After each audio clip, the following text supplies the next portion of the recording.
প্রথমে তাদের ধন্যবাদ জানাই, আমার পূর্ববর্তী বক্তা যার সমর্থনে আজকের এই কর্মসূচি এবং জনসভা।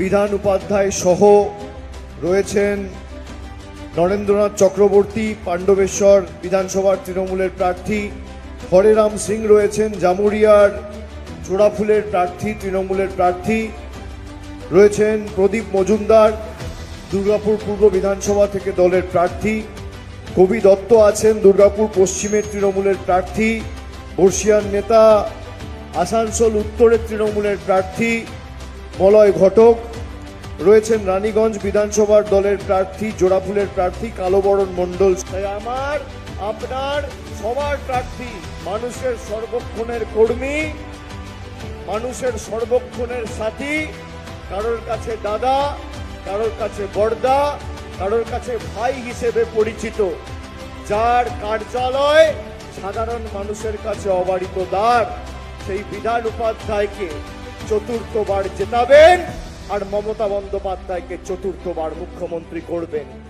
এবং জোড়া ফুলের বোতাম টিপে সার্বিক যে উন্নয়নের বিজয় রথ এবং কার্যকলাপ এই বাড়াবনির মাটিতে শুরু হয়েছে, সেটা যেন অক্ষুণ্ণ ত্বরান্বিত থাকে, এই শপথ আপনাদেরকে নিতে হবে।